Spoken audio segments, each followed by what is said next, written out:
Meus estimadíssimos irmãos e irmãs, muito boa noite. Que a paz do Mestre Jesus, nosso Senhor e Guia, possa estar e permanecer no coração de cada um de nós, fortalecendo nossos espíritos, tranquilizando nossas almas para seguir nossa jornada. Estamos estudando a maravilhosa obra A Vida no Mundo Espiritual, psicografada por nosso Chico, através do benfeitor André Luiz. Estamos na obra número 8, Nos Domínios da Mediunidade. Sempre digo, quando vou começar um estudo, porque a mediunidade é talvez a matéria mais importante de toda a doutrina espírita, né? Porque tudo na vida é fruto da mediunidade. Lembremos que nos dizia Kardec que nós todos somos médios e o tempo todo interagimos com os outros e somos capazes de influenciar um ao outro, mesmo que não sejamos portadores de mediunidade ostensiva, todos nós somos médios, a gente recebe intuição, influencia uns outros, encarnado, desencarnado, desencarnado, encarnado, desencarnado e desencarnado, essa influência o tempo todo. Então, nós vivemos muito mais momento do dia a dia de mediunidade do que imaginamos, né? Faz parte do nosso cotidiano. E também a mediunidade é a razão de existir da doutrina, né? Sim, sem doutrinas, sem mediunidade, não haveria doutrina espírita, não é? Doutrina entendendo como doutrinar significa educar, orientar, formar.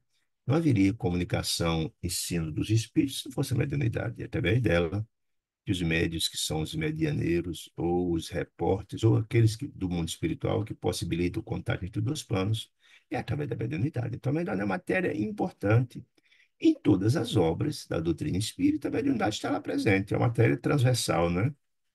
Nesta, nos domínios da mediunidade, a gente está estudando a mediunidade, entendendo esta mediunidade com domínio, com orientação, com coordenação, com médios orientados, com médios que, na verdade, primam por aqueles requisitos importantes, ou seja, disciplina, educação e reforma íntima, né? Isso é importante. Dentro da feliz classificação de Martins Peralva, mediunidade com Jesus. E o que significa isso?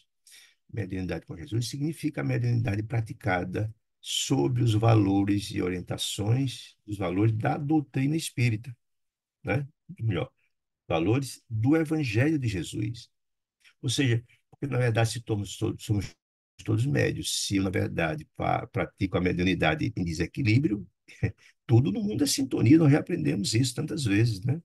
E se eu sintonizo com o bem, porque eu, na verdade, tenho disciplina, eu me educo e eu faço minha reforma íntima, ela é minha faixa vibracional, e, portanto, eu vou ser o intermediário da luz, dos benfeitores espirituais. Mas se eu baixo minha faixa vibracional, não tenho esses pré-requisitos e tenho sentimentos inferiores, eu baixo minha faixa vibracional, eu vou ser o médium, vai ser efetivamente o portador das mensagens das sombras. Você precisa entender isso. Então, toda esta obra para orientar os médios e a cada um de nós, que a mediunidade está presente em tudo, para mostrar do papel importantíssimo do médium e a complexidade que é a mediunidade. Eu também já disse em outros estudos passados, eu sempre trago informações de outras obras, porque a mediunidade é uma matéria muito complexa e tem uma gama gigantesca de obras, né, trazendo que tudo que é proveniente do mundo espiritual superior, ele é profundamente planejado. Não existe improviso no mundo espiritual superior. O improviso são das entidades infelizes, superiores não. Então dá todo um planejamento. Desde que o mundo é mundo, que a mediunidade está posta, nós sabemos disso, né? Mas há um planejamento do Pai de Deus para que os filhos que viessem aqui, como eu criei o planeta Terra, é uma das moradas da casa do Pai, como diz Jesus, que eles, os que viessem aqui, que viessem, que estão e que virão vindouramente, eles tivessem todas as possibilidades, porque são deuses, como diz Jesus, de trilhar o seu caminho no processo da auto-revolução, da evolução, da auto-iluminação. Então, nesse planejamento extraordinário, a mediunidade não poderia estar de fora, porque é a forma de ligação da comunicação das resplandecências celestiais com os filhos de Deus que vivem, em todos os tempos. Vemos, por exemplo, quando a humanidade teve a necessidade de ter a ideia de um Deus único, né? De um Deus único, que até então era politeísta e monoteísta, veio Moisés para cumprir uma missão estabelecida né? Moisés, o extraordinário médico que libertou o povo hebreu da escravidão do Egito, fez aquela diáspora, um médium fenomenal, conduzindo aquele povo, né? Abertura do mar Egeu, a recebendo os 10 mandamentos do Monte Sinai, infinidade de coisas impressionantes, localização de alimento, de água, enfim, enfim. Depois, 16 séculos depois, entendendo esse planejamento dos céus, decantado há milhares de anos antes, vem Jesus de Nazaré. Toda a vinda de Jesus está posta na área da mediunidade. A comunicação da vinda de Jesus foi posta milhares de anos antes. Todos os profetas diziam que ele vinha. Inclusive, Malaquias, lá no Velho Testamento, dizia que ele viria, que ia nascer da mulher virgem, que, na verdade, onde ele ia nascer, que se chamaria Jesus. Olha que coisa interessante, né? Né? E que viria um mensageiro avisar. E Maria efetivamente recebeu o anjo Gabriel. Tudo mediunidade, gente. Tudo. Nasceu tudo como estava previsto.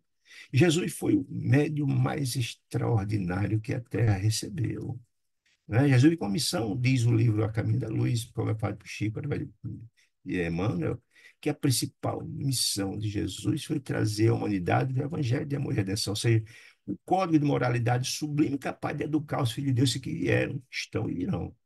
Olha que missão magnífica. Jesus usou a mediunidade, está presente demais na vida de Jesus, tudo a transfiguração no Monte Tabu, a materialização de Elias e Moisés lá, né, está posta. O próprio Jesus, quando for crucificado, ele materializa e passa 40 dias e noites com seus apóstolos, materializado, conversando, comendo, tomando café, jantando e orientando eles para sair do plantio do seu evangelho de amor e redenção. Veja que coisa extraordinária, né? Mas então Jesus sabia demais que a missão dele era trazer o evangelho, mas a consolidação desse evangelho demoraria muito. Qual é a finalidade do evangelho? Educar os filhos de Deus. Essa é a grande questão. Significa educar? Transformá-los. Porque diz de Deus que nós, Jesus, que nós somos deuses. Só se nos aproximarmos do Pai, do Criador, renovando, melhorando, né? E o evangelho é instrumental. Mas Jesus sabia que não seria possível fazer isso, ele vir e conseguir, de repente, não é mágica, é um processo de transformação da educação da alma muito complexo, né? Então, ele mesmo prometeu, está no Evangelho de João, que viria um novo Consolador. E esse Consolador ele reforçaria, esclareceria os conceitos que ele trouxe, esclareceria, dilargaria informações outras, etc. Porque era a revivescência do Evangelho puro que fora no decurso do tempo adulterado. Jesus sabia disso tudo. E então, quase 2 mil anos depois, vem então a doutrina consoladora do Espírito, como Jesus previu, estava lá no Evangelho de João. Não? Então, a vinda do Evangelho, a vinda da doutrina espírita foi algo extraordinário dentro do planejamento celestial. Eclode no mundo inteiro a mediunidade de novo. São cíclicos. A mediunidade explode pelo mundo afora. Com que finalidade, gente? Trazer conceitos novos, orientações novas, mostrar que o espírito ele é imortal, mostrar que a comunicação entre dois planos existem, trazer orientações do plano de lá. Esse é o objetivo da mediunidade, não tenho nenhuma dúvida disso. Não é eclode na Europa.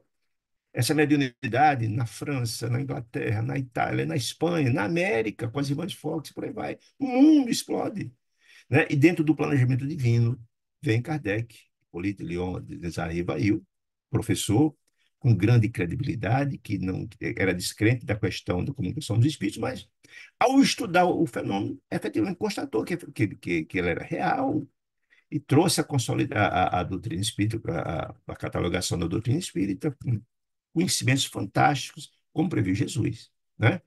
Mas então, tem uma outra, eu queria bem rapidinho para não ficar do tempo. Mas veja só, mas não só lá na Europa, a Europa chegou, trouxe a doutrina espírita, importantíssima, etc, etc, etc, uma repressão danada, aquela questão toda.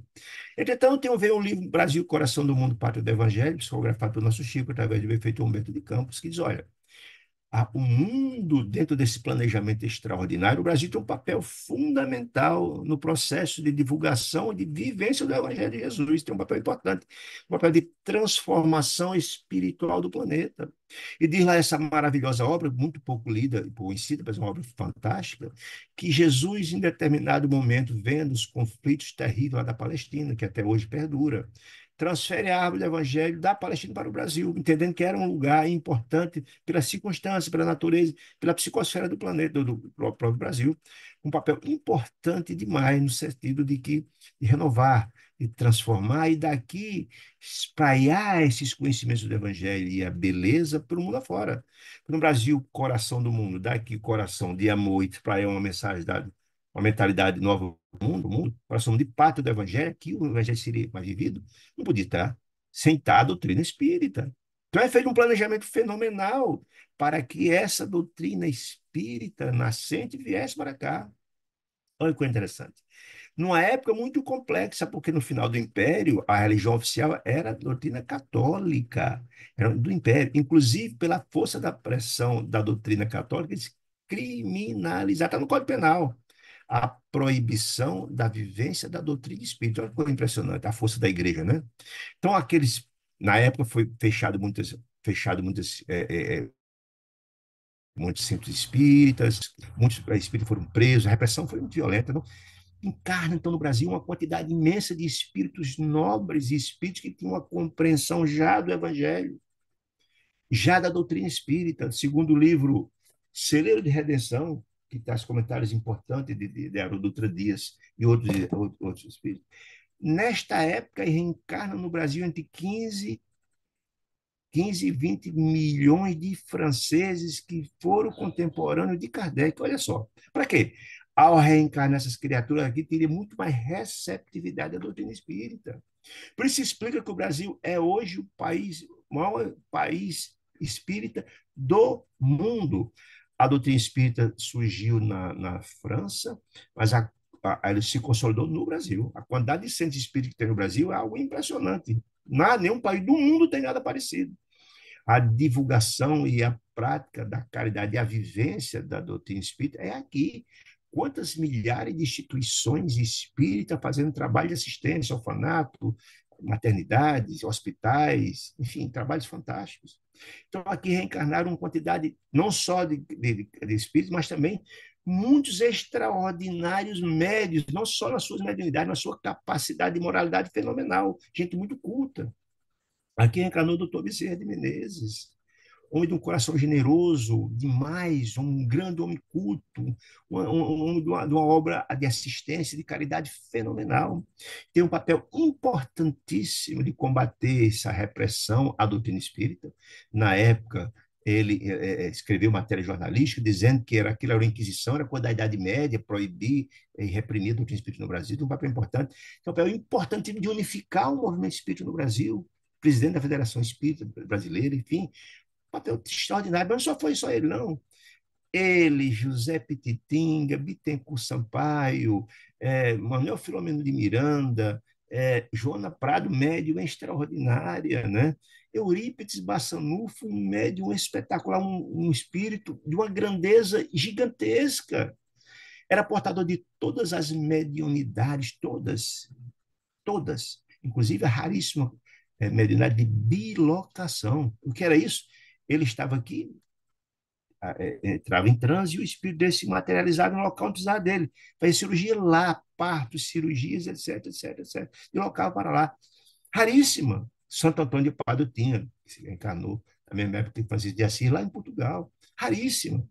E era um homem de uma grandeza espiritual fenomenal, contatos espirituais com Jesus de Nazaré, é conhecido por Francisco Chico Xavier em fotografia, visitou Jesus no plano espiritual, contato com Maria Mãe Santíssima, tinha como seu guia espiritual São Vicente de Paula, um dos criadores da doutrina católica, um médium, um espírito da maior grandeza, que é um dos subscritores do Livro dos Espíritos,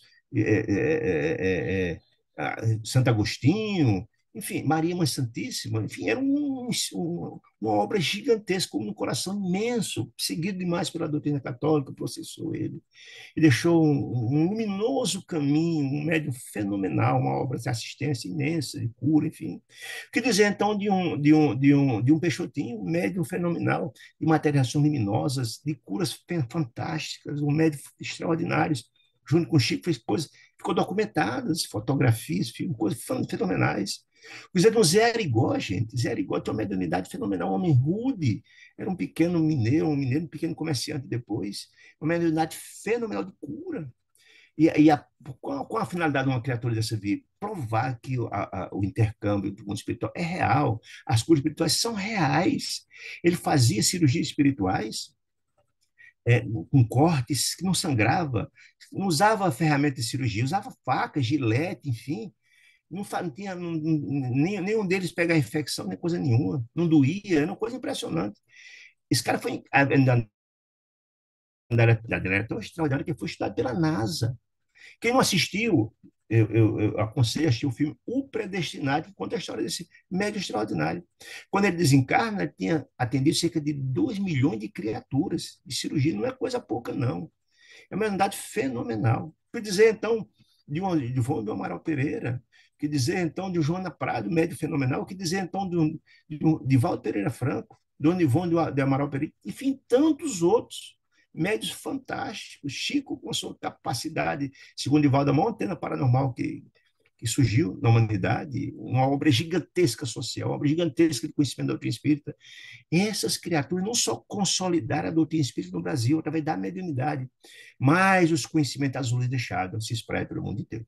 Fez essas rápidas explanações, que eu acho boas conexões que ajudam a entender a mediunidade, vamos voltar aqui, então, estudar hoje o capítulo 7, chamado Socorro Espiritual. Lembrando que em todos os capítulos passados, André Luiz trouxe informações importantíssimas dos bastidores, como se dá o trabalho de assistência, o trabalho que é feito entre os dois planos, que é o trabalho de mediunidade não só é dos médios e o doutrinador, não. A conexão, o trabalho que é feito do lado de lá é imenso, imenso. Já estudamos esses capítulos passados, certo?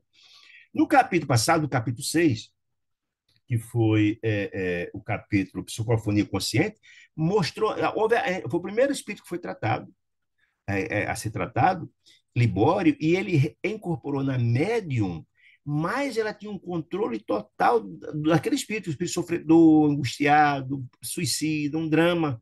E ela tinha todo o controle. Ele utilizou o corpo dela, ele incorporou nela, mas ela tinha o controle. Ele não tinha liberdade de dizer o que quisesse, não. Não tinha liberdade de fazer o que quisesse, agredir, fazer. Não, ela tinha o controle. O corpo era dela, tinha o controle. Então, isso é muito importante. E o papel da médium, ele primeiro assiste o sofredor médio, o espírito sofredor. Um papel importante de socorro, de assistência, de amor e tal, mas também que poda e que tem um controle da situação. Feito isso, mostrando todo como é que esse trabalho era feito, tudo isso foi visto no capítulo passado. Hoje vamos estudar socorro espiritual, que é a mesma incorporação da poste, mas agora com a interferência do médium doutrinador. E quem é o doutrinador? O doutrinador é aquele que conversa, que orienta, que espiritualiza, que orienta, que doutrina, né? Que traz socorro e assistência. E o médium é quem coordena a sala mediúnica. Né? E a gente viu que esse médium, coordenador do trabalho, ele coordena o trabalho no campo material dos médios, mas o trabalho espiritual é feito pelo coordenador espiritual. E Clementino é essa criatura. E a sintonia fina que existe no coordenador espiritual com o coordenador da sala médica, com o doutrinador. A gente já viu isso tudo no capítulo passado. Então vamos aqui, agora, o trabalho que vai ser feito por Raul Silva, o médium doutrinador, na conversa com Libório, o sofredor que está incorporado. Certo? Dizendo assim, começando. Sob a influência de Clementino, quem é Clementino? É o coordenador espiritual, de toda a equipe espiritual, que é quem coordena o trabalho todo. Vem de lá. Todo o trabalho de planejamento é feito lá. Quem é médio, quem vai incorporar, quem vai escrever, que médio está em condições de receber, tudo é feito lá, todo um trabalho é feito lá. Certo? Sobre a influência de Clementino, que envolvia inteiramente Raul Silva, quem é Raul Silva? Raul Silva é o doutrinador. Levantara-se e dirigia-se ao comunicante com bondade. Que comunicante? Libório, o espírito que estava incorporado. Meu amigo, tenhamos calma, disse Raul Silva. Calma e roguemos amparo divino, amparo de Deus. Roguemos assistência divina. Aí então o espírito diz, eu estou muito doente, estou desesperado, disse o espírito sofredor, que efetivamente fora, suicídio, enfim. Sim, então Raul Silva, como intermediário, portador de uma bondade imensa, de uma grandeza espiritual, de uma sensibilidade, de uma renúncia muito grande. Sim, somos todos, não é só você que é sofredor. Todos somos doentes da alma, ninguém é perfeito, né? Mas não nos cabe perder a confiança, meu filho. Você está aqui, nós estamos aqui em nome de Deus para lhe assistir, para lhe ajudar, né? Somos filhos do nosso Pai Celestial, somos todos filhos de Deus, diz Raul Silva para Libório. À frente de Deus, somos todos membros de uma família Que família? A família universal. Todos nós somos filhos de Deus, mas somos de uma grande família. Somos todos filhos de Deus, como dizia Jesus. Somos deuses, né? Aí então o sofredor diz assim: escuta, você é padre? Diante dessa informação, com esse discurso de bondade e amor, você é padre? Ele disse, não, não sou padre. Sou seu irmão, disse Raul Silva, com muita bondade. Que mentira, nem conheço você. Dentro da compreensão, que não entende, só entende a ideia do irmão sendo a família consanguínea. O conceito que estava sendo trazido por Raul Silva era muito mais amplo, era mesmo da mesma grande família universal, somos todos filhos de Deus, mas ele não alcança, dentro de sua ignorância, seu sofrimento, não. Mas que conversa que somos filhos? Não, que mentira, eu nem conheço você, conhece meu irmão. Aí Raul Silva diz, nós somos uma só família, meu filho, à frente de Deus, somos filhos, mesmo da família universal.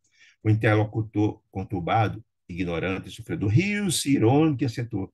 Olha, você deve ser um sacerdote fanatizado para conversar nesses termos comigo. Você está querendo brincar comigo. Você é um fanatizado, uma história dessa.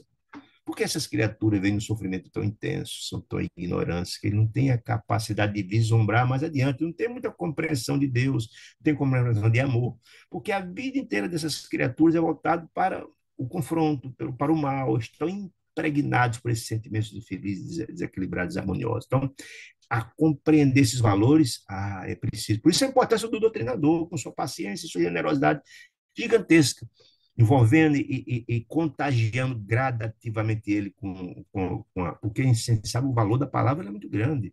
A entonação da forma como é falada, ele tem a capacidade de tocar o coração das pessoas e mais. A aplicação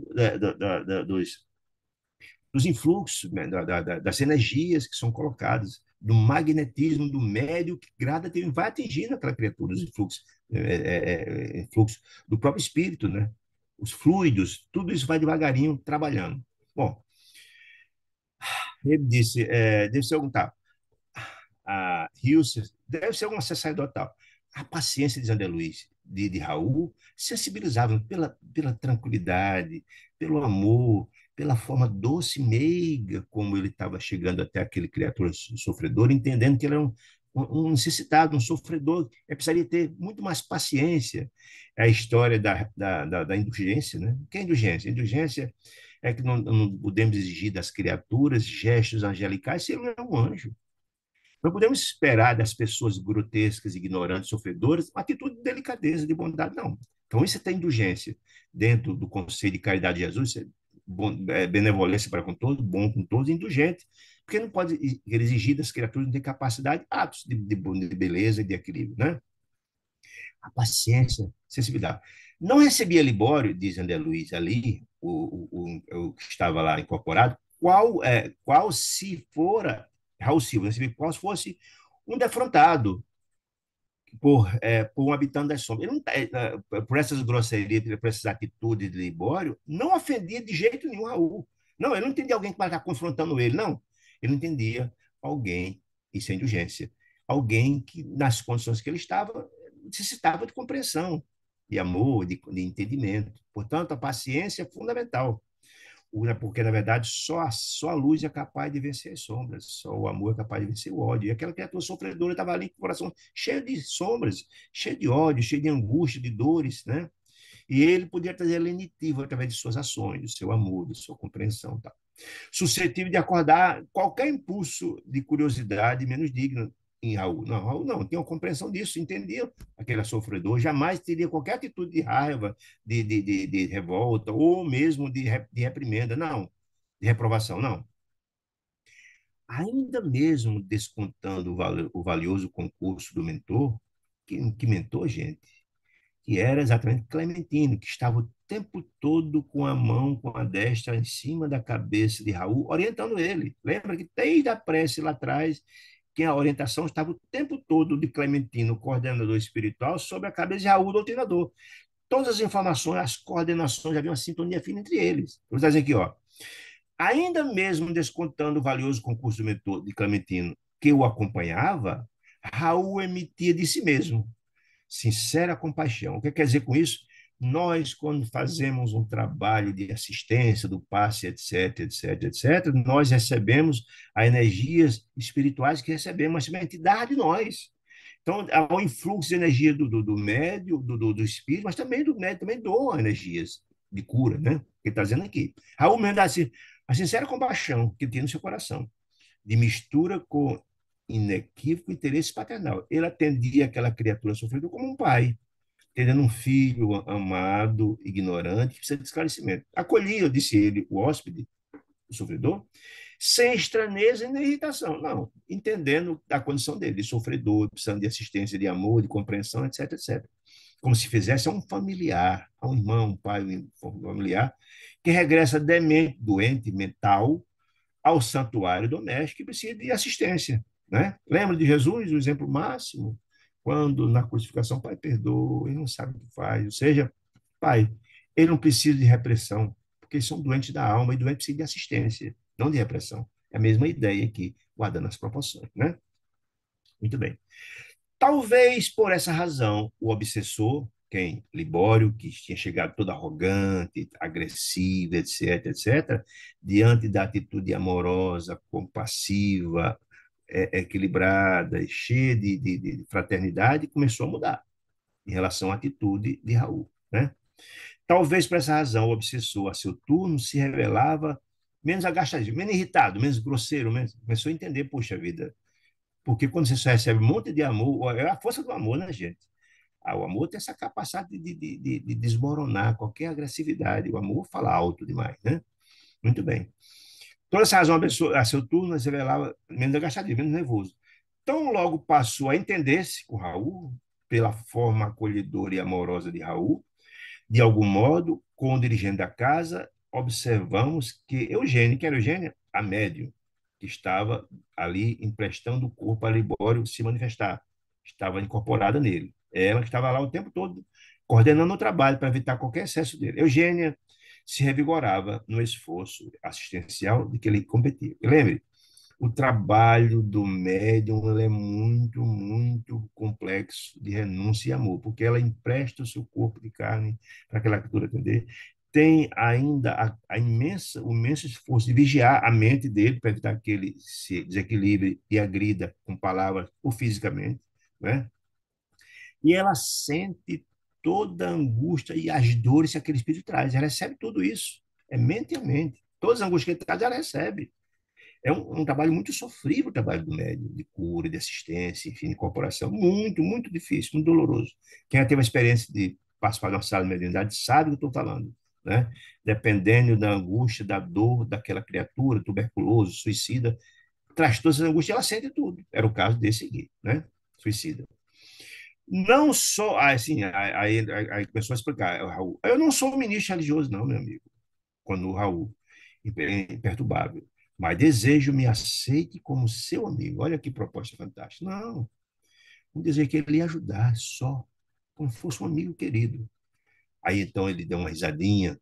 Que risada, mas que zombaria, disse ele. Não existe amigos quando a miséria está conosco. Ora, aquela criatura é um sofredor.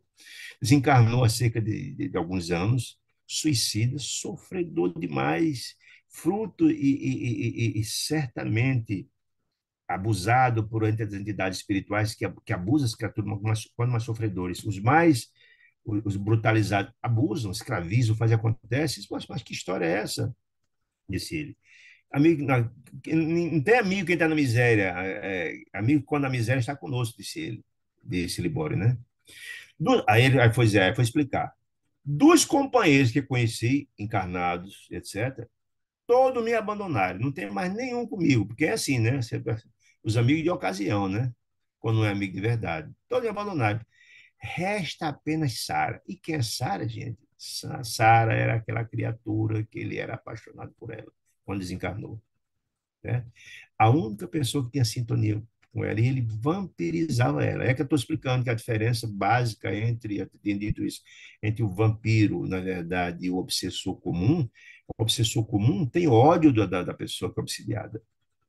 Mas vampirização tem uma espécie também, não deixa de ser de obsessão, mas ela é do contrário. As pessoas, muitos deles, inclusive, amam. Ele amava profundamente Sara. mas estava lá vampirizando ela, sugando as energias dela, sugando as energias da alimentação dela, trazendo as angústias da cabeça dela, dele, ela sentia tudo, e ela adoeceu. Ela adoeceu profundamente e pediu socorro à assistência espiritual. Estava ali para isso. Aí eles apenas Sara, por que Sara? Porque Sara sintonizava com ele.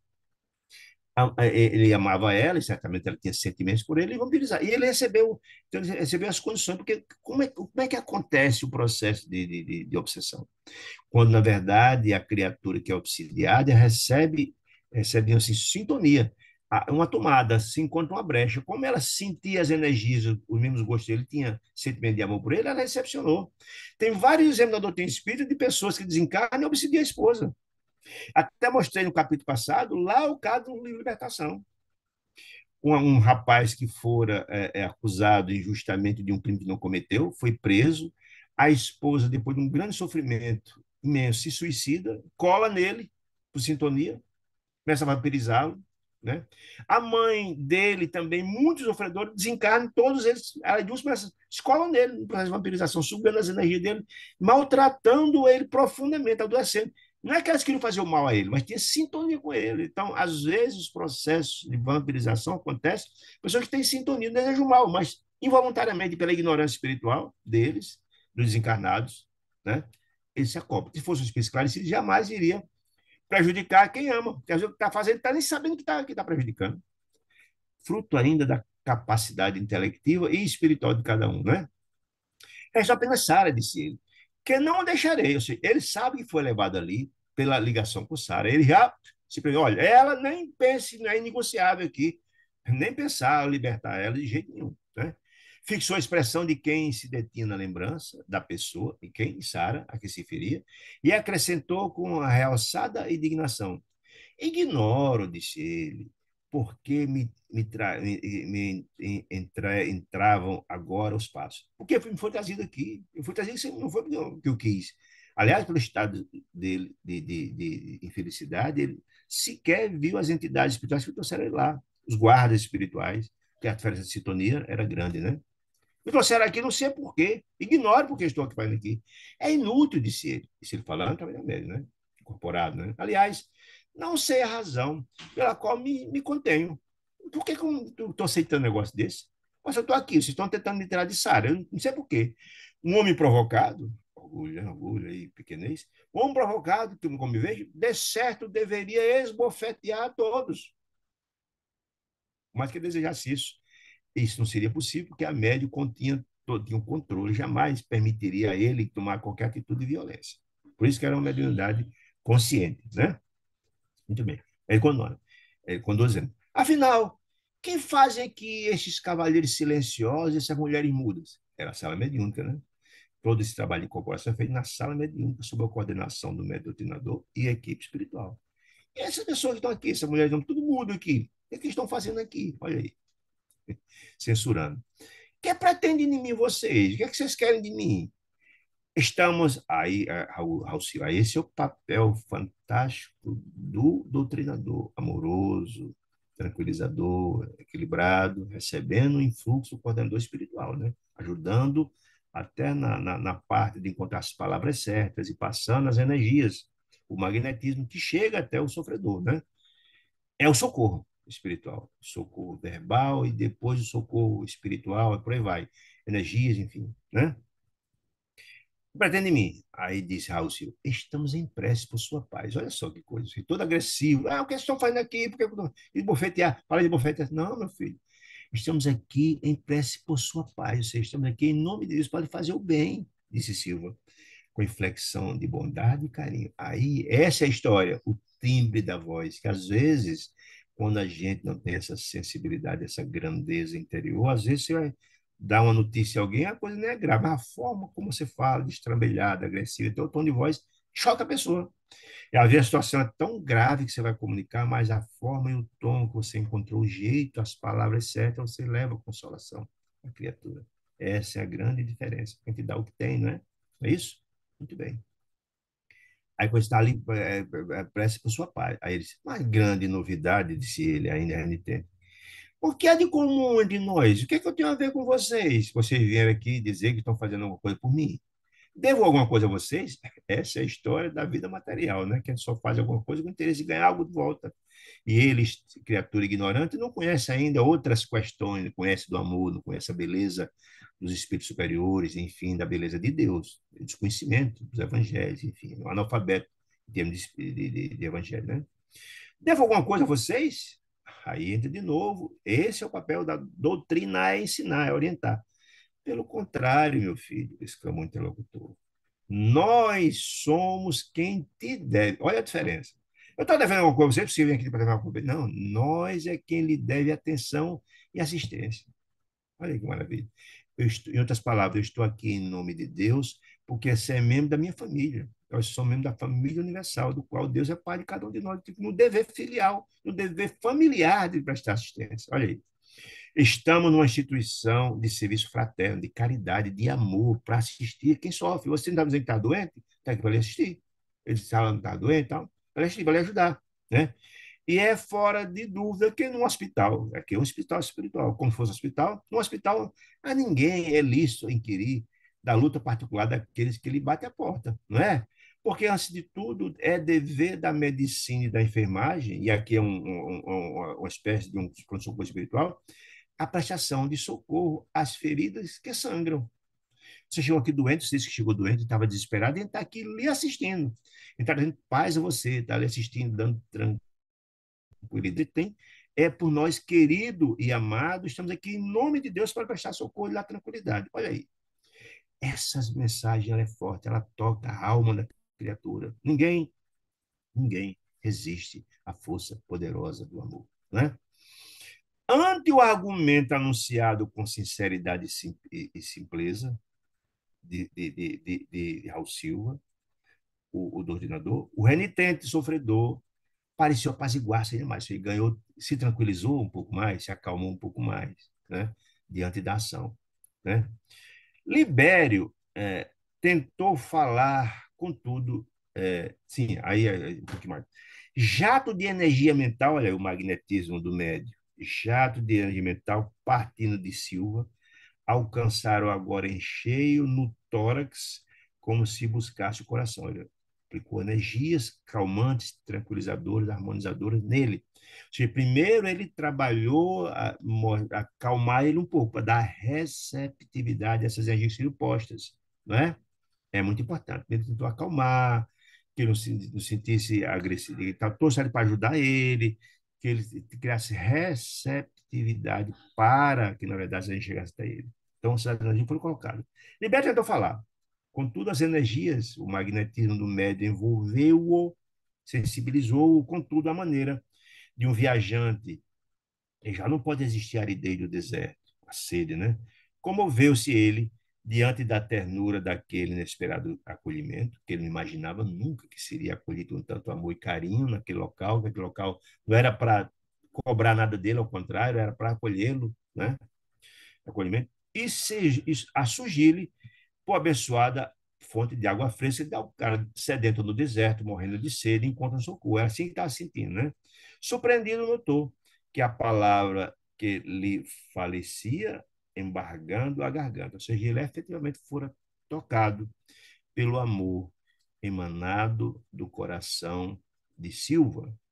Claro que todo o trabalho que estava sendo feito na sala mediúnica, todos os médicos estão lá doando energia, né? Além da equipe espiritual do outro lado, de Clementina, etc., o tempo todo em socorro. Na verdade, Silva estava falando aquilo que estava sendo inspirado por Clementina do outro lado, né? Além de toda a assistência que estava ali posta. Todos os médicos estavam lá em orações, aplicando, mandando energia de socorro e de assistência a ele. Esse é o trabalho da sala mediúnica. Sob o sábio comando, olha aí, sob o sábio comando de Clementino, o diretor espiritual, falou o doutrinador inspirado por Raul Silva, inspirado por ele, com a afetividade, com afeto, amor ardente. Libório, meu irmão. Imagina, meu irmão chamava de irmão, olha só. Libório, meu irmão. Estas três palavras foram pronunciadas com tamanha inflexão de generosidade fraternal que o hóspede não pôde sopitar o pranto. Emocionou-se profundamente, já tinha tocado, né? que lhe subia ao âmago. Isso é importante a gente entender. Ou seja, se o próprio Alceu era um espírito grandioso e que estava lá fazendo um trabalho de amor, aquele Clementino que era o mais superior, ele injetou um monte de energias e ele ainda conseguiu colocar mais doçura e amor, e além de doação de energias, que tocaram a fundo o coração de Libório, que começou a chorar. Raul avançou para ele. Por que avançou para ele, gente? Porque entende, por enquanto ele estava apenas conversando. O papel do doutrinador é conversar. Lembramos que Libório estava incorporado no corpo da médium. E ao lado, na sala mediúnica, conversava, portanto, o doutrinador Raul com ele. Ele avançou até onde estava ele incorporado no corpo da médium, né? É, é, impondo-lhe as mãos sobre a cabeça, quando o espírito ele estava ocupando temporariamente o espírito da médium, das quais jorrava um luminoso fluxo magnético, que convidou. Imagina, se ele já estava envolvido com a aplicação de fluxo magnético, das energias, do magnetismo do médium, que certamente estava impregnado do magnetismo de Clementino, espiritual, e do médium material, convidou então ele para orar. Olha aí, que maravilha. Chega todo agressivo, achando que ninguém o ama, que ninguém tem interesse por ele. Vamos orar. Já beneficiado pelas energias que estavam sendo aplicadas sobre ele. Vamos orar. Fim do minuto de silêncio, a voz do diretor da casa, sob a inspiração de Clementina, é a sintonia, né? Ou seja, tudo o que estava sendo verbalizado por Raul vinha de Clementino, um espírito bem mais elevado que ele, e as energias e todas as informações vinham de lá, porque todos conheciam as deficiências, as doenças, sabiam o que tinha no coração do próprio Libório sofredor, e as palavras, as energias eram de conformidade com o diagnóstico dele, com a necessidade dele. É o remédio aplicado com. Então, a própria a oração era feita com influxo em conformidade com as necessidades dele próprio. Olha só, vamos orar. Era o objetivo, né? O objetivo da oração era o objetivo para conquistar, conseguir consolidar essa assistência, esse socorro. A oração, você criou receptividade nele, que é importante. Isso é importante, gente. Quando a gente vai na casa espírita e quando a gente vai aplicar um passo, o que é quando acontece? O que a gente pede? Olha, faça uma prece. O que é a prece? É criar condições de receptividade das energias que vão entrar por você, vindo do médio. O fluido que vem do médio e da entidade espiritual, né? Para poder receber receptividade. É a história que você ir para o médico vai um diagnóstico, você pega o remédio e joga fora, é a mesma ideia. Então, se você vai para uma casa espírita, não confia, não tem fé em Deus e etc., não vai fazer benefício a você. Tem que haver receptividade, é o objetivo. O próprio Jesus, quando ia curar alguém, perguntava: você acha que eu tenho condições de lhe curar? Sim, porque a receptividade ela é fundamental. E é esse processo que cria a receptividade das energias que serão lançadas nele. Né? Fim do minuto de silêncio, a voz do diretor da casa de Raul, sob a expressão Clementino, suplicou enternecidamente: Divino Mestre, lança compassivo olhar sobre a nossa família aqui reunida. Olha, gente, a nossa família, olha que coisa importante. Ou seja, eu sou irmão dele, eu sou irmão, eu sou seu irmão, Libório. Eu sou da mesma família que você, sou filho do mesmo pai. Olha aí. E ele está pedindo isso a Jesus. Jesus também, irmão mais velho, filho de Deus também. Olha que coisa interessante, olha que coisa bacana, né? Como para olhar sobre a nossa família aqui reunida. Esses mesmos da nossa família estão aqui. Viajores de muitas mais, de muitas encarnações, de muitas vivências. Repousamos nesse instante sob a árvore bendita da prece. Olha aí.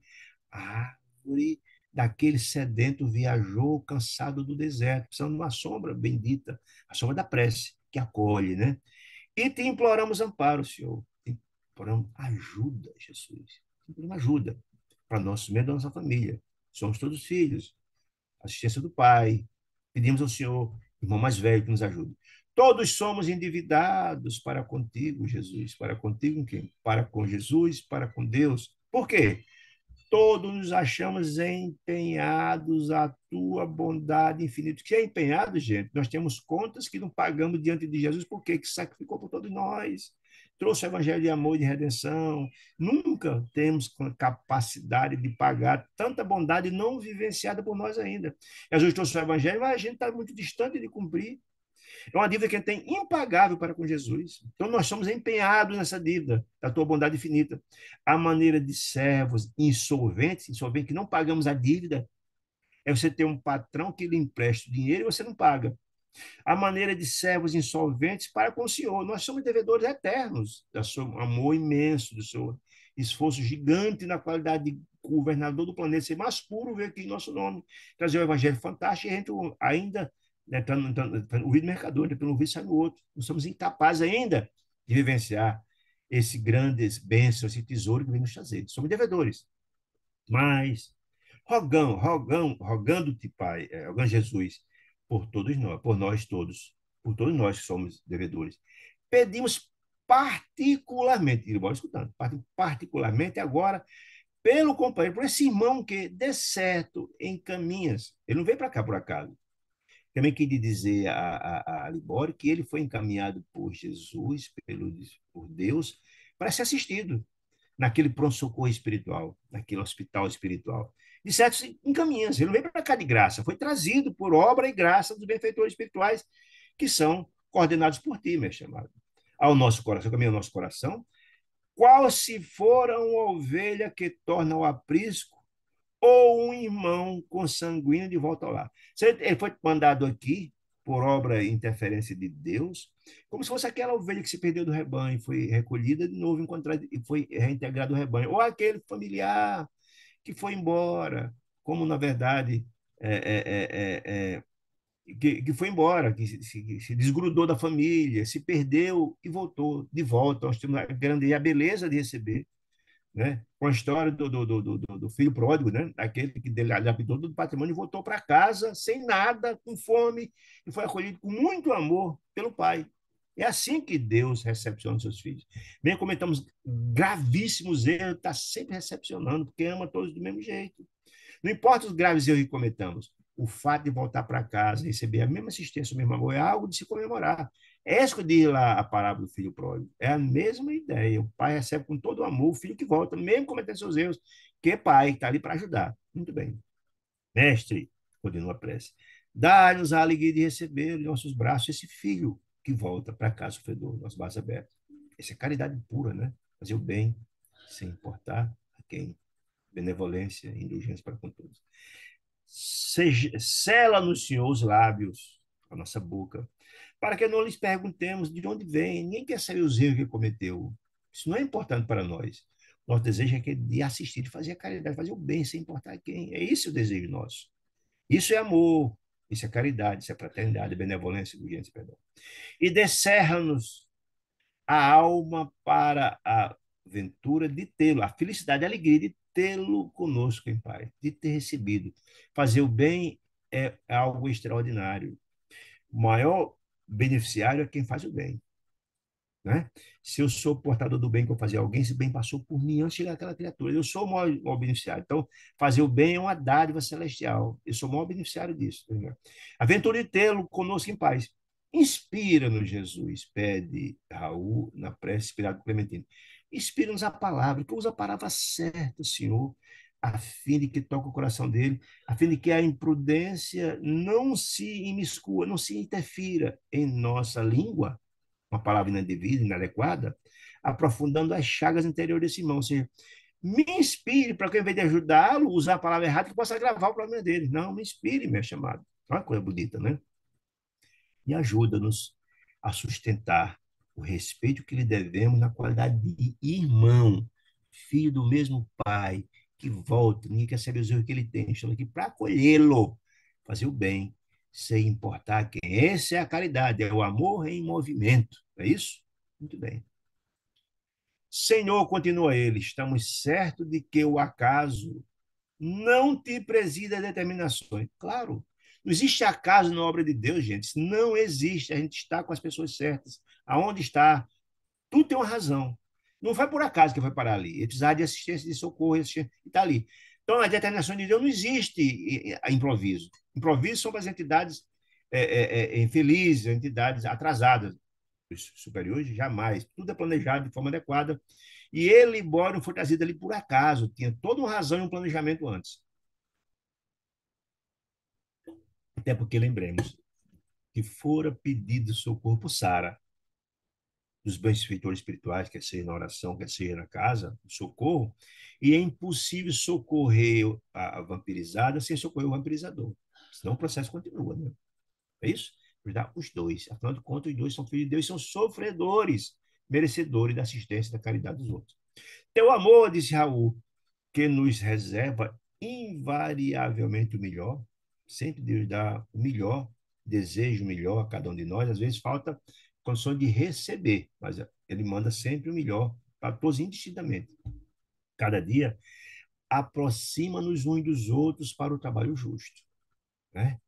Ou seja, diz André Luiz que Deus assiste o homem pelo homem, os mais sábios ajudam os mais ignorantes, os que mais têm ajudam os que menos têm, dentro do processo da fraternidade reinante na família universal. Se isso já está posto muitas das vezes nas famílias como somos nós, imagine dentro da ideia de Deus que é Pai de cada um de nós, né? Muito bem. Nossas almas, disse Raul, são fios de vida em tuas mãos. São os fios manejados por ti, mestre amado. Ajusta-nos esses fios de vida para que obtenhamos do alto de Deus o favor de servir contigo. Essa é a nossa obrigação, ajudar os nossos irmãos sofredores, benevolência para com todos, indulgência para com aqueles que os erros cometem, né? Nossas almas, sim, nosso Libório, diz, continua Prestes Raul, nosso Libório é mais um irmão que chega de longe, de recuar dos horizontes do passado, ou seja, que viveu muitas existências, que conviveu muitas coisas. Ele hoje é a soma de tudo que foi antes. Ele é a soma de tudo que foi antes. Ele que está aqui hoje é a soma das existências desde o começo. Tudo está nos escaneando em nossa alma, né? Ó Senhor, auxilia-nos, Senhor, em seu nome. Ajuda-nos a ajudar. Essa é a ideia. Auxilia-nos para que ele não nos encontre proferindo o teu nome em vão. Olha que coisa linda, né? Ajuda-nos a ajudar. Não dá para ferir o teu nome em vão. Ajuda-nos a dar o recurso que ele precisa para possamos ajudá-lo efetivamente. O visitante chorava. Imagina, ouvindo uma prece tocada dessa, tocada no coração e do estado de situação que ele se encontrava, chorava compulsivamente. Via-se, porém, com clareza que não eram as palavras a força que o convencia, não eram só as palavras, mas o quê? O sentimento irradiante, ou seja, a forma como eram pronunciadas essas palavras, com sentimento de amor verdadeiro e a aplicação direta do magnetismo, do fluxo extraordinário que está sendo jogado sobre ele, né? Com que era estruturado. Raul Silva, sob a destra, a mão direita do Clementino, que o tempo todo está lá. Ele estava repetindo o que o Clementino está dizendo, recebendo as energias de Clementino e repassando para Libório. Olha só, transformando energia está sendo aplicado diretamente sobre o sofredor, porque a mão de Clementino estava sobre a cabeça de Raul, e Raul estava com a mão sobre a cabeça da médica que estava onde o corpo, onde o espírito estava incorporado. Então, essas aí eram repassadas da energia de Raul e dele também. Raul Silva, sob a deixa radiosa de Clementina, afigurava-se nos aureolado de luz intensa, luz que vinha de Clementina, e certamente algum recurso vindo dele também.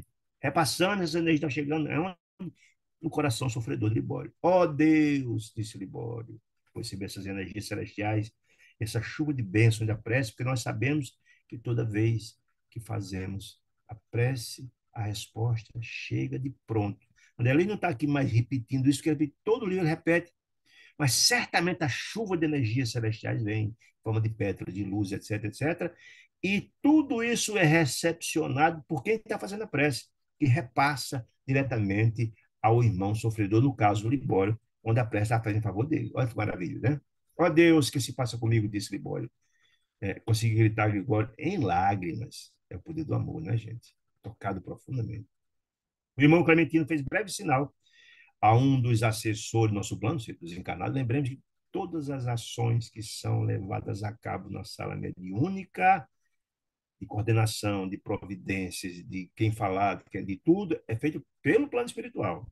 Ele está falando que é o assessor dele, Clementino falando com os espíritos que estavam lá na coordenação com ele.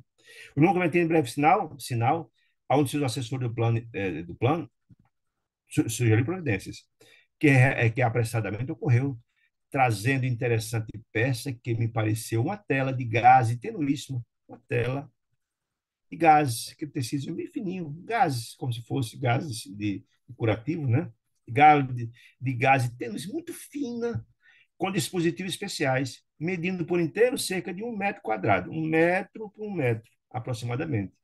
O mentor espiritual Ser Clementino, da reunião, manobrou naquele aparelho uma pequena chave, um botãozinho, alguma coisa, no dosão do aparelho, e o tecido de gaze tenuíssimo, suave, se cobriu de leve massa fluídica, branquicenta e vibrátil. O que é isso, gente? Nós estudamos lá as materializações, e as materializações são exatamente acontecem pela doação de ectoplasma pelos médios.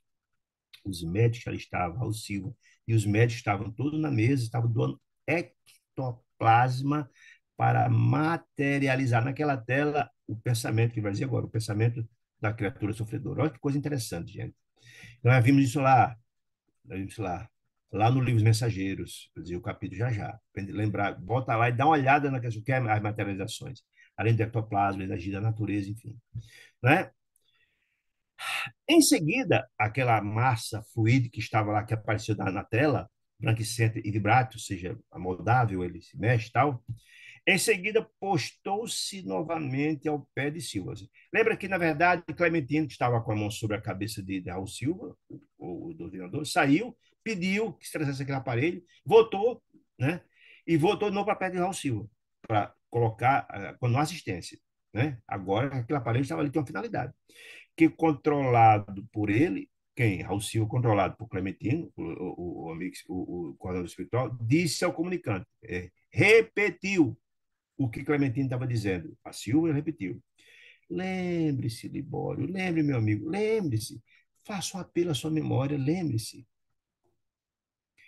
Vá à frente, veja à frente os quadros que se desenrolarão aos nossos olhos. Ou seja, o seu pensamento vai aparecer materializado ali. Olha que coisa interessante, né?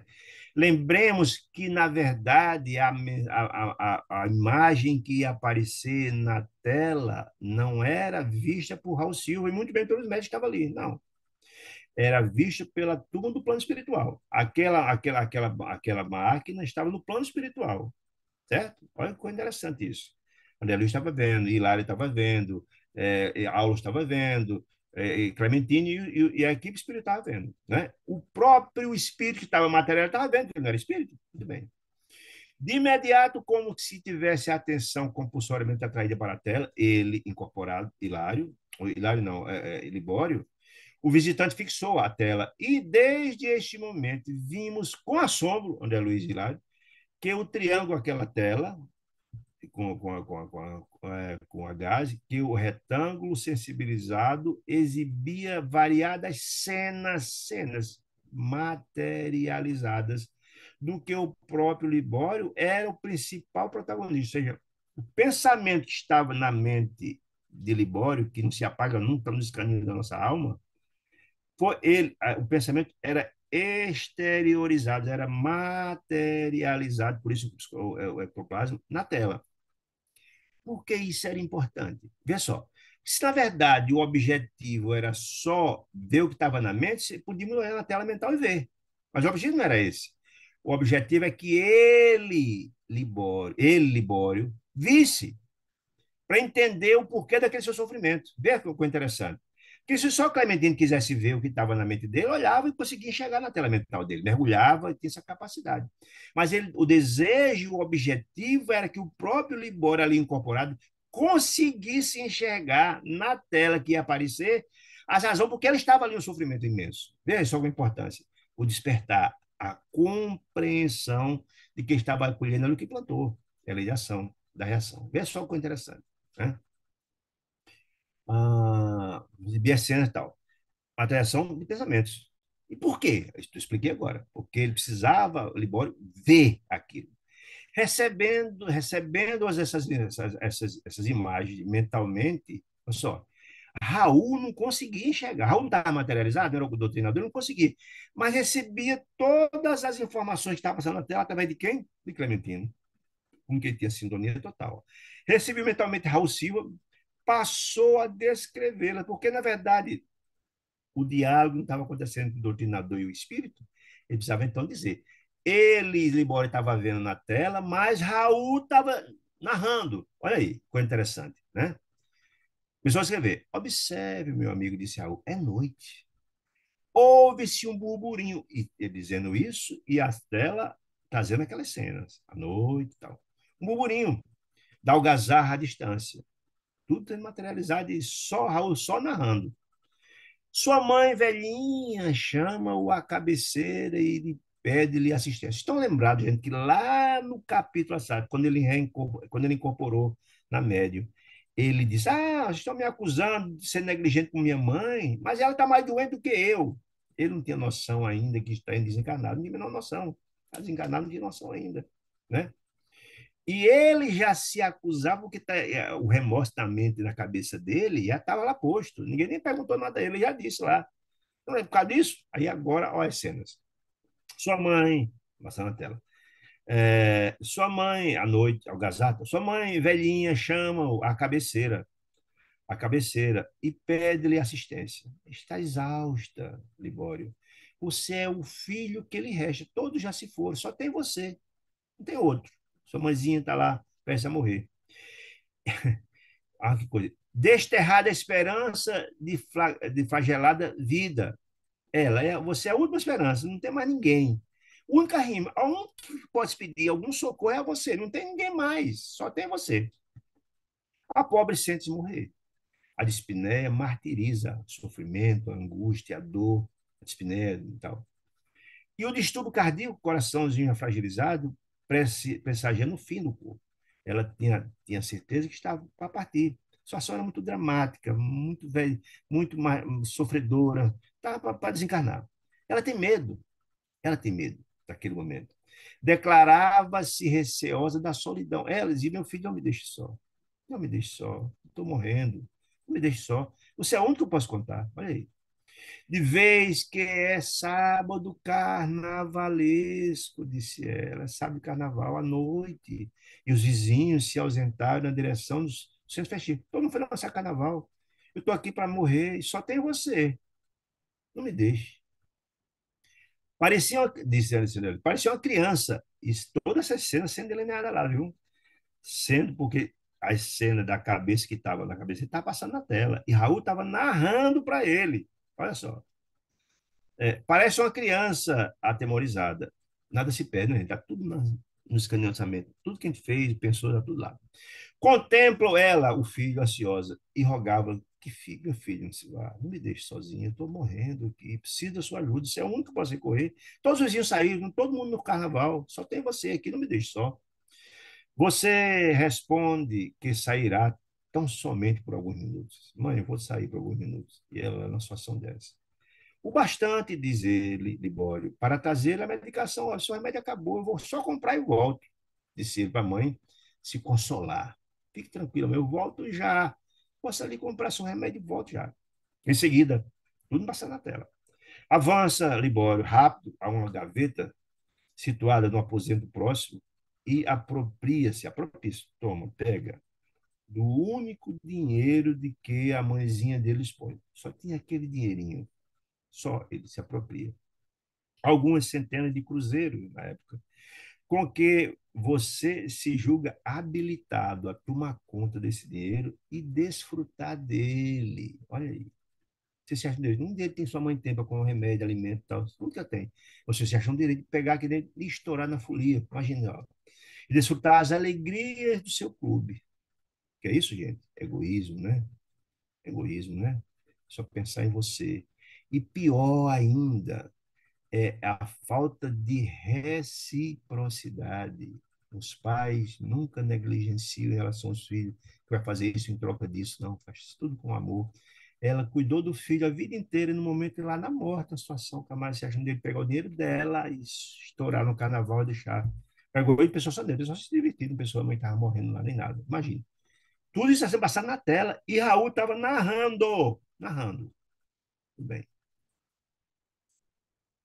Ami- Amigos espirituais de seu lar, e aí um conceito importante, porque André Luiz trouxe lá no livro Missionário da Luz, que nossa família tem um guia espiritual. Nós temos o nosso amigo espiritual, mas tem um guia espiritual da família. Olha aí que coisa interessante. Ele disse isso lá. Né? O amigo espiritual do seu lar, da família, abeiraram-se de você, o seu amigo espiritual e tudo, implorando socorro em favor do doente. Mas como é que você vai sair? Sua mãe está sozinha. Você vai pegar o dinheiro que tem para a comida dela, para o remédio, ele vai sair para estourar. Não faça isso. Fique, ajude sua mãe, implorar. Isso é mediunidade, né, gente? Tu tá falando que é mediunidade, tá vendo? Os amigos espirituais foram lá pedir. Por que, que ele não, nem percebeu isso? Quase moribundo. Aí, ó, é falta doente, quase moribundo, quase morta. Mas você se mostra impermeável. Por que impermeável? Primeiro, insensível. Segundo, sequer consegue recepcionar esse pedido dos amigos espirituais. E por quê? Porque a faixa vibratória deles era diferente da sua. Né? Aí sintoniza com quem está no mesmo nível. E eles iam lá, pedia, pedia, pedia. Muitas vezes acontece algumas coisas graves com a gente. Poxa, e meu amigo espiritual que me avisou, avisou, mas você não captou, né? Porque você estava com a sua faixa vibracional lá embaixo, não consegue sequer captar o que ele dizia, né? Olha que coisa interessante. Impermeável a qualquer pensamento de compaixão. Primeiro, seu coração egoísta está pensando em você. Ponto. Segundo, era impermeável porque sequer recebia essas energias. Não tinha sequer consciência, não tinha coração egoísta pensando em você. Também não tinha conexão com essas entidades. Dirige algumas palavras apressadas à enferma, mãezinha, e sai para a rua. Vai embora, né? Mãezinha, sábado de noite de carnaval, né? Sofrendo, com medo de morrer e tal. Em plena via pública, imanta-se, olha aqui, ó, imanta-se aos indesejáveis companheiros desencarnados com os quais se afina. Tudo é sintonia, meus amigos. Não tinha sintonia com os amigos espirituais da família que está tentando aconselhar ele, mas tinha com as entidades infelizes e o convidar o quê? Para folia, para beber, para folia, para etc, etc. Né? Nos diz Ramatiz e o próprio André Luiz fala, são a história da sintonia, os canecos vivos, né? As pessoas que têm vícios e têm sintonia com essas entidades infelizes, elas utilizam-se dele para estimulá-los ele a beber, para sentir o hálito da bebida do prazer, ou praticar crime de ódio sexual, ou para fazer consumir drogas ou outros vícios. Escraviza aquela criatura num processo também de vampirização, né? Vampirização, volto a dizer, vampirização nem sempre é raiva, não utiliza porque, na verdade, é a sintonia, os mesmos gostos, e as entidades estimulam-os a praticar esses atos para que eles sintam o prazer do sexo, da bebida, da droga e por aí vai. É impressionante, né? A Mati chama de caneco vivo, né? Tanto que os bêbados têm os seus protetores. Eu que mais passa bêbado na rua, 10 carros passam, não atropela, porque são protegidos por essas entidades que não desejam perder aquela criatura porque eles têm o prazer através dele. Muito bem. Impermeável tal. Tá, muito bem. Então, se imantam. Imantar significa vampirização. Imantar, tá junto, grudado um com o outro, processo obsessivo, né? Entidades turbulentas, hipnotizadas pelo vício, desejo de ter o prazer, né? E vão, né? Com os quais se arrasta o prazer. Por 3 dias, você deixou a mãe morrendo em casa no sábado à noite de carnaval. 3 dias, tem lembrou da mãe, 4 noites consecutivos, entrega-se à loucura. Tudo sendo narrado pelo auxílio e passando na tela, veja só, a loucura. Com esquecimento de todas as obrigações para com a mãe, para se alimentar, de dormir, não está nem aí. A mãe está morrendo, está só curtindo a vida com o dinheiro da mãe, do remédio da comida dela. Somente na madrugada de quarta-feira, isso é no sábado, viu? Quarta-feira à noite, quarta-feira à noite, da madrugada, à noite você volta, estafado e semiconsciente da bebida, das drogas, só Deus sabe o que usou. A velhinha socorrida por braços anônimos, que alguém que passou socorrido, ouvindo talvez o grito dela, não conhece mais. A situação dela era tão grave de saúde, não conhece mais nem ele. Aguarda resignadamente a morte, enquanto você se encaminha ao quarto dos fundos. Nem foi lá ver a mãe, na expectativa, nem dar consolo, nem coisa nenhuma, na expectativa de conseguir algum banho que auxilie a refazer-se. Estava arrasado espiritualmente, fisicamente, ressaca, tudo isso, imagina. Sono. Abre o gás. Em algumas regiões do Brasil, usa-se gás para o banho, no banheiro, né? Rio de Janeiro, aqui também tem, usa o gás para para botar o chuveiro quente, etc. Abre o gás para usar o chuveiro e sente-se por alguns minutos, talvez no vaso sanitário, experimentando a cabeça atormentada, entorpecida, da ressaca, do cansaço, né? O corpo exige descanso, depois de louca folia de 3 dias e 3 noites, sem parar na folia, bebendo, enfim. A fadiga surge insuportável. Desapercebe-se de si mesmo e dorme semi-embriagado, e o gás ligado lá, né? Gás ligado, né? Perdendo a existência, porque as emanações tóxicas lhe cadaverizam o corpo. Isso chama-se suicídio indireto. Ele não desejou morrer, mas a situação era tão dramática, de cansaço, de exaustão, ligou o gás, não adormeceu e o gás inalado intoxicou e ele morreu por asfixia, né? Isso foi suicídio. Ele chama isso no livro Nosso Lar de suicídio indireto. Você não tem o desejo, mas termina acontecendo, né? Suicídio direto. O desequilíbrio, os excessos, tudo isso martiriza o corpo morrendo do tempo, chama-se suicídio indireto. Na manhã clara de sol da quinta-feira, um rabecão, que é o carro que leva os corpos do necrotério, leva ao necrotério como simples suicida, suicídio indireto. Nessa altura, o interlocutor, quem, Raul Silva, né, como se voltasse a ele, o interlocutor, Libório, como se voltasse de um pesadelo, vendo todas aquelas cenas que era dele, podia negar. Oh, esta é a verdade, é a verdade. Onde está a minha casa? Ele acreditava que estava vivo, né? Onde está a minha casa? Sara, Sara, que era quem ele vampirizava, que era a única que tinha sintonia com ele. Quero minha mãe, minha mãe. Imagine. Posso fazer 5 anos que ele estava vampirizando. Sara, imagine quanto tempo faz que ele estava desencarnado, que a mãe dele desencarnada, e ele sequer tem a compreensão que está desencarnado. Aí Raul se irritou. Acalme-se, disse Raul, compadecido. Nunca nos faltará o socorro divino. Ou seja, por mais grave que sejam os erros que cometemos, não deixamos de ser filho de Deus. E ele nunca falta assistência a seus filhos, não importa qual seja o tamanho dos erros que cometamos. Aí diz, olha, seu lá, meu amigo, cerrou-se, fechou-se aos seus olhos de carne. Ou seja, você morreu, então você morreu. E sua genitora também.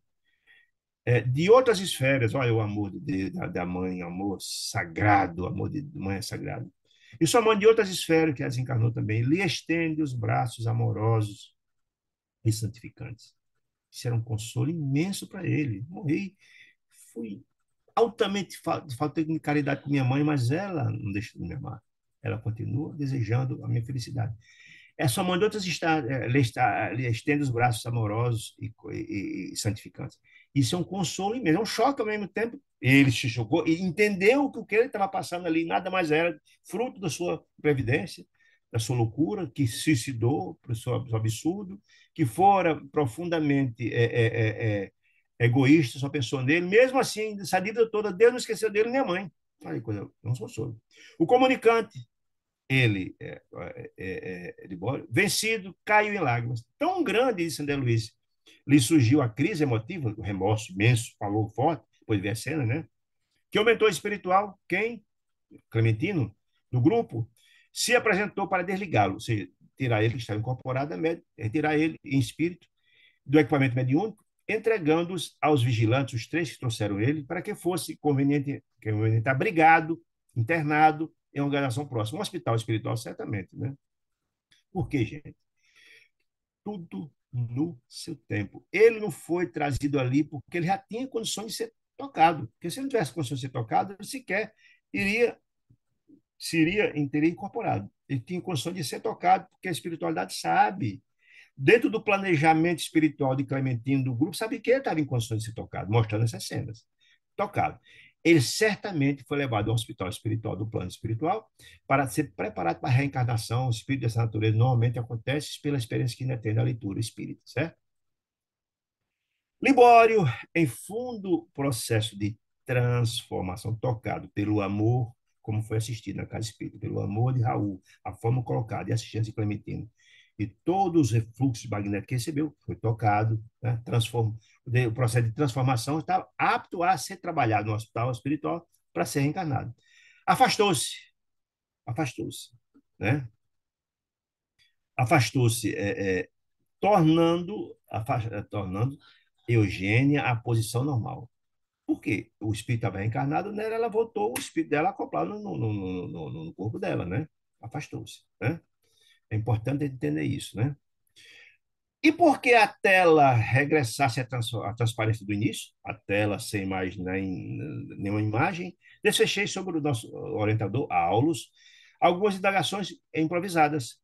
Que função desempenhava aquele retângulo que eu ainda não conhecia? Perguntou André Luiz a Aulus. As cenas eram aquelas que cenas eram aquelas que se haviam desdobrado céleres sobre a nossa admiração? Certamente essas perguntas André Luiz sabia, está fazendo essas perguntas para ilustrar esse livro, porque esse livro tem um papel fundamental de orientar os médios e a nós, que todos nós sofremos e aplicamos atos de mediunidade ali sem saber. É importante entender isso. Aí, então, Aula explica. Aquela cena, disse Aula Gentil, é um condensador ectoplasmático. Olha que interessante. Condensador. Ele condensa o ectoplasma que é doado pelos médios que estão ali, né? Condensa, condensador ectoplasmático. Tem a propriedade de concentrar em si os raios de força projetada, o ectoplasma, o raio de força projetadas pelos componentes da reunião, se juntar todo o ectoplasma doado, né? Reproduzindo as imagens que fluem do pensamento da entidade comunicando, ou seja, materializar o pensamento com a finalidade da entidade sofredora ver e entender as suas responsabilidades e, a partir de então, entender os seus graves erros e se tocar para se modificar. Porque enquanto a gente não entende e cometeu um erro, a gente continua cometendo os mesmos erros. O processo de mudança começa ao entender que você cometeu um erro. E aí, na hora que você admite seus erros, você dá uma curva, né? Você faz um esforço imenso para errar menos. Isso é importante demais. Quando você achar que está certo, você continua fazendo erros, achando que está certo. Ele, já no começo, ele acha, não, como é que você vai atrás de mim? Alegando que minha mãe está, que eu cometi algum juízo com minha mãe. Ela tá mais, eu estou mais doente que ela. Ela tem uma situação melhor do que eu nem sabia que ia ter morrido, né? Só a partir dessas imagens ele se tocou. Não, poxa, ele cometeu um erro gravíssimo, né? Importante isso, né? Muito bem. As imagens que fluem, tá. As imagens que fluem do pensamento da entidade comunicante, não só para a nossa observação, nossa quem? Do plano espiritual, quem? Clementino, André Luiz, Raul, tal, mas também para a análise do doutrinador, que repetia, né? Porque se ele estava doutrinando, ele precisava entender o que estava acontecendo, por isso Clementino está passando essas informações para ele, por intuição, ele captando tudo e narrando, para poder ele, Raul Silva, poder fazer um trabalho de doutrinação mais de conversa diretamente com a entidade sofredora, né? Ele é o Silva que as recebe em seu campo intuitivo, por intuição direta, e narrou para o próprio Libório, né? Agora auxiliado pelas energias magnéticas do nosso plano. Olha aqui, recebeu o campo intuitivo, narrou, agora auxiliado pela energia magnética do nosso plano. Né? Evidentemente, a engrenagem, isso explicando aulas André Luiz. Evidentemente, a engrenagem de semelhante mecanismo deve ser maravilhosa, já dizendo, André Luiz, deve ser maravilhosa, disse a Hilário, sob forte impressão, de ver aquela parede que ele então não conhecia, né? Nada de espanto, disse Aulus. O hóspede espiritual, Libório, apenas contempla os reflexos da mente de si mesmo. Ele tá tudo guardadinho lá nos caninhos da alma, ele apenas reflete. Trouxe essa mentalidade, exteriorizou, e isso foi materializado. A maneira de pessoa que se examina através de um espelho. Você olha para o espelho e vê você. No caso, ele era o espelho da alma dele, né? Ele só vê o que está lá. Você vai para frente do espelho, você vê você, não vê nada além, mas você vê no espelho você. No caso ali, era o que estava na alma dele, que era importante se mostrar. Mas se estamos à frente de um condensador de forças, disse André Luiz, precisamos concluir que o êxito do trabalho depende da colaboração de todos os componentes do grupo. Sim, os doadores de ectoplasma, sim, a colaboração. Exato, disse Aulus. As energias ectoplasmáticas são fornecidas pelo conjunto dos companheiros encarnados, espécie de materialização do pensamento. Sim, dos médicos que estão ali, né? Pensamento. Em favor de irmãos que ainda se encontram sem materializado nas faixas vibratórias da experiência física. Ele achava que estava encarnado, ligado demais à matéria ainda, né? É importante isso. Por isso mesmo, Silva e Clementino, coordenador de cá, doutrinador, e Clementino lá, necessitavam do concurso geral da doação do ectoplasma para que a máquina de serviço funcione tão harmoniosamente quanto é possível. As consequências de seus atos, né? Pudesse ver as consequências de seus atos se tocar, no caso de Bob.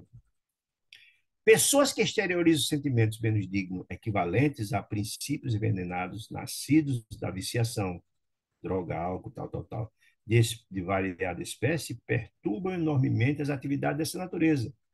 A importância de sintonia entre os médios.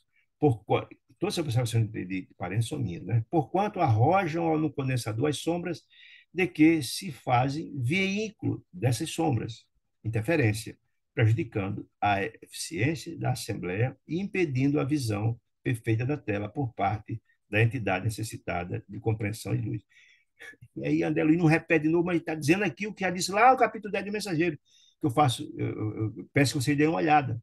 Lá fala na seção de materialização que quando chega alguém ao recinto embriagado que usou bebida alcoólica, esses fluidos, as emanações que saem dos poros, do nariz, da boca, desse camarada, as emanações de álcool, têm profundo poder de interferência, prejudicando profundamente o trabalho de materialização, que é o caso aqui.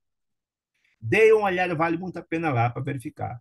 Então, assim, olha, se tiver alguém com essas condições, será retirado ou será isolado para que evite um problema de natureza. Então, é muito importante, por isso, para a sala mediúnica tem que ter, os médios têm que estar todos em condições. Se tiver alguém sem condições, a equipe espiritual veda a participação dele, seja o álcool, algo do gênero. Tem que estar perfeito aquilo. Por isso que é o domínio da mediunidade, o domínio feito com todas as coordenações, com todos os parâmetros para que tudo venha dar certo.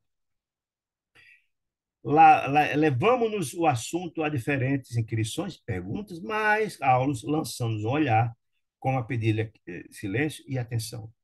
Veja, meus amados irmãos, quantas informações importantes do trabalho da doutrinação. Porque o trabalho de socorro ele tem duas etapas. Primeiro, quando a entidade é incorporada, e o primeiro socorro é feito pela médium que incorpora e o trata com amor, com carinho, mas também tem um controle para evitar abuso, porque o abuso acontecendo vai prejudicar o próprio tratamento dele. O descontrole não vai permitir o socorro dele. É muito importante isso. Primeiro ponto. Segundo, através do doutrinador, que é quem conversa diretamente com a entidade sofredora, e ele tem um papel fundamental. Doutrinar é ensinar, é educar, é mostrar, enfim. Tem que ter muito amor no coração, tem que ter muita benevolência, muita indulgência para entender que cada um pode só dar o que tem. E esse doutrinador recebe um influxo extraordinário do coordenador espiritual que está do outro lado dando suporte.